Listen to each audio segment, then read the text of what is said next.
This segment brought to you by Sure Crop, liquid crop nutrition delivered right to your farm. We're back. Now we learn about meat exports with Duane Toews and Jared Brackett. Duane Toews joining you once again here on Ag AM in Kansas, and an opportunity to catch up with Jared Brackett, Secretary-Treasurer of the Cattlemen's Beef Board. Jared, a lot of exciting things. In the beef industry, obviously, we always like higher prices, but you don't always get what you want. But what we do have is a tremendous spot in the marketplace and a product that people desire. We definitely do, and I think a lot of that's reflected in today's marketplace. One of the things at the Cattlemen's Beef Board that we're kind of excited about is our current export market and our contractors and the work they're doing in that export market. We currently are on track to export $8 billion worth of product this year. That's a huge number. You run that back on a per-head basis, it's about $338 for every animal that's slaughtered.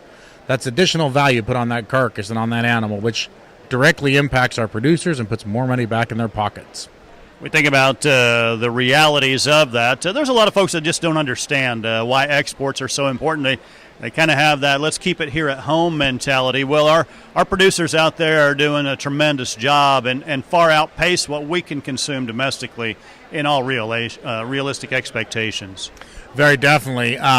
We have to export product. If we didn't, our prices would definitely be a lot lower. And the other thing on that is there are certain products that we don't want to eat. There are certain things we don't want to eat here in the United States. I don't know when the last time you had tongue or liver, but boy, I sure don't like that very much. And I'd much rather send the livers to Egypt and the tongue to Japan, and let's get paid extra money for that product and let them enjoy that. And, that's a sort of that export and trade agreements we have.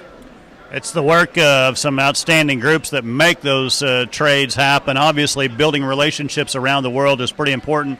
Folks like the U.S. Meat Export Federation certainly are a part of that. They definitely are, and they do a great job as one of our contractors. The other thing that we like to point out to people that, as a producer, we're grassroots, and as we're growing and moving forward, the last study we did showed that for every dollar that the producer sends the Cattlemen's Beef Board, on average, we return about $11 back. That's a huge success story, especially in this day and age of shrinking budgets.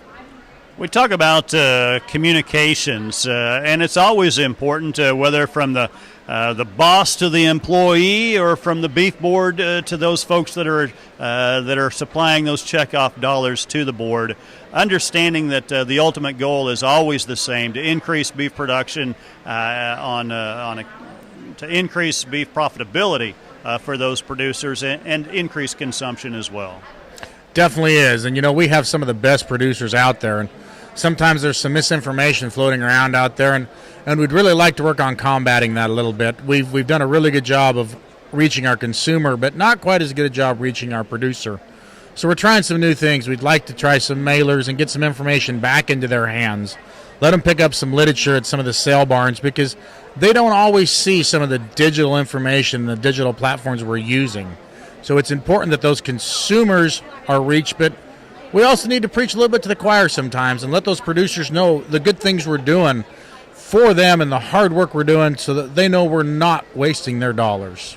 Talk a little bit about, you referenced the digital platform, so you work with a number of different contractors to accomplish some exciting things in that area.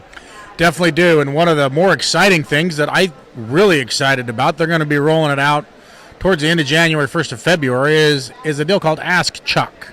And so almost everybody has a smartphone on them these days, and they can open it up and ask Google or ask Siri or ask Alexa. And the idea behind Ask Chuck is you're in the grocery store and you're trying to decide what kind of meat you want to take home that night, and there's a million of them out there. So you open that app up and you ask Chuck, and you say, Chuck, I'd like to do something tender tonight. And so Chuck asks you a few questions, and it'll walk you into what kind of product you want to take home, whether it's a filet mignon, or possibly even a flat iron steak if your budget isn't quite as great. The other thing you can do when you get home and you say, hey, you know what, I got a pound of hamburger. I'd like to make something for the family.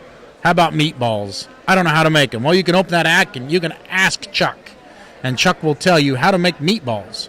It's an interactive app that we've had a lot of success, and I think it's going to be a lot of fun for people to try out and use. All right, thanks to Jared Brackett with the Cattlemen's Beef Board joining us on AM in Kansas. Jamie, we'll send it back to you. Thanks, Duane. Come back after the break for this week's Kansas Farm Bureau update. Mark your calendars for Tuesday, March 26th in Beloit, where the first ever Stock Growers Field Day will be held by K-State Research and Extension, the Kansas Livestock Association, and the Kansas Bull Test. The event will be highlighted by a market outlook from Cattle Facts, as well as a presentation from well-known reproductive physiologist Dr. Rick Funston, where he speaks about increasing production efficiency.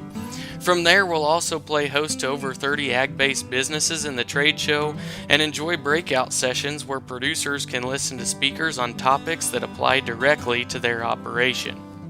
This event should cater to producers of all size and scale and offer a social aspect as well, so we look forward to seeing you there for the inaugural Stock Growers Field Day in North Central Kansas.